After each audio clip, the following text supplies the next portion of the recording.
There is a terrible irony here.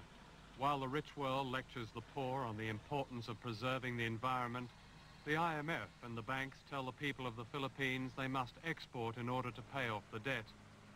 But all they have is their fragile earth, its minerals and forests. So the earth must pay the debt.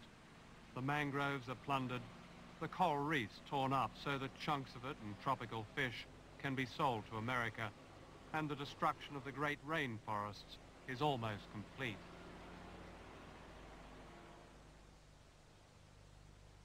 This is the final result. In 1991, a typhoon left 6,000 people dead and 43,000 homeless in an area where previously the forests had protected the people from floods and mudslides.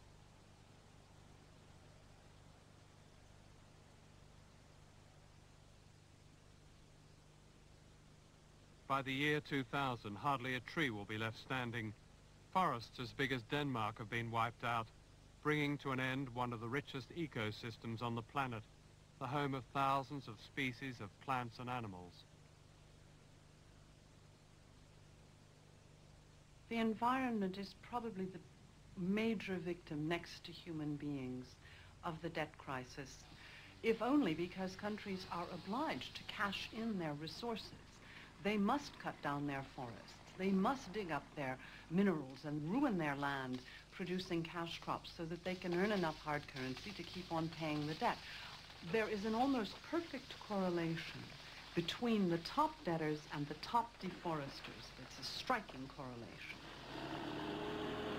In the Amazon area of Brazil, in Ghana, in Costa Rica, roads are built, incentives are given to allow the extraction of these resources. Particularly now with structural adjustment, there is a program in place in most countries of deregulation, that is deregulating control of these industries. And also, there is not enough money in the budget to oversee these activities. So you're seeing the wholesale raping of these environments. At their 1991 conference, the World Bank and IMF appeared to be making a special commitment to the environment. What would your response be to that? If the World Bank is now saying how green it is, what it's not saying is how much it has destroyed through its policies. It's not enough to put a green tail on a very large, monstrous dog, which is destroying the environment, and that is what debt is doing.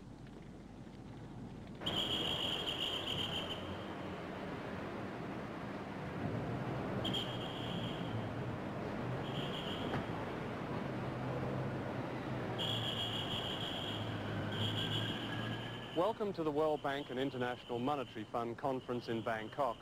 The aim of the conference is, and I quote, to find ways of eradicating poverty all over the world. Alas, there are contradictions. You see, most of the delegates are bankers. Now, this is not to suggest that bankers don't care about poor people.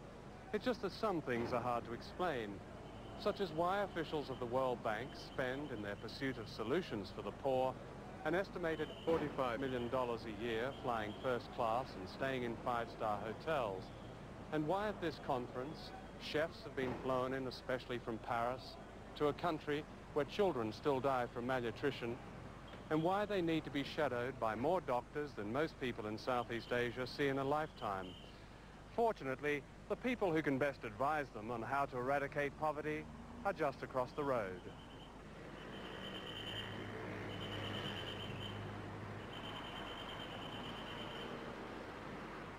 However, the bankers can't see them because a wall was put up to hide the poor people during the conference.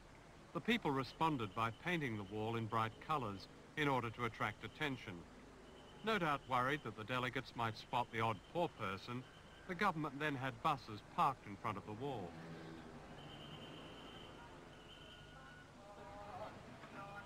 Most of these people are street traders, but in the build-up to the conference, hundreds of vendors were almost literally swept from the streets of Bangkok. So here they sit with their empty carts, hidden from view, unable to earn a living until a conference discussing poverty moves on.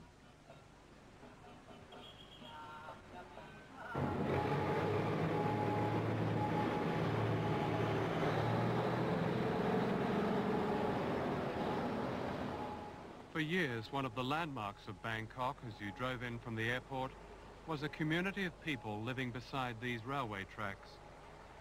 500 families lived here. A few weeks before the World Bank conference began, everything was bulldozed. Homes, a kindergarten, a makeshift school. When it was known that the World Bank meeting was going to be held here, they were advised that they would have to leave. There was a quote in the newspaper, the English translation of which was, one official said they were an eyesore.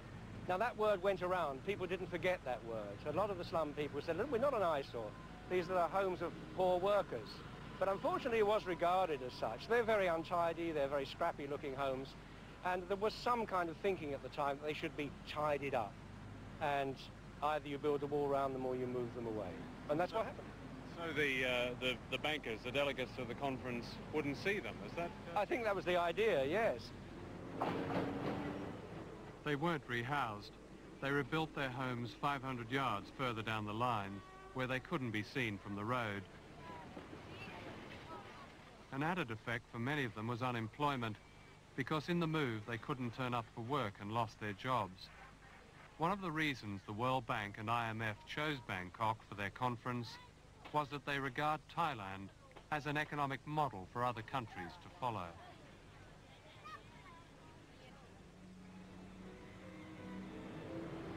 Good morning, welcome to Grand Hyatt, everyone.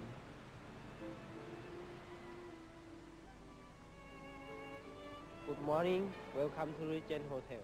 This conference seems to us to be what used to be called a media event. To others, it looks like a binge. It's difficult for some people standing back to understand that this conference has to do with helping people who are needy, who are poor. Well, I've been here almost a week, and I've spent most of my time in meetings, meetings with government officials. We had meetings of our various committees to discuss policies, and I don't come away with the perspective that you have at all. This meeting has provided ministers and governors from all of our members to come and exchange views on how they see the world economy evolving and the needs of developing countries. And I think the thing that has stood out in this in this annual meeting of the IMF and the World Bank, and that is a pretty strong consensus on what kind of policies work and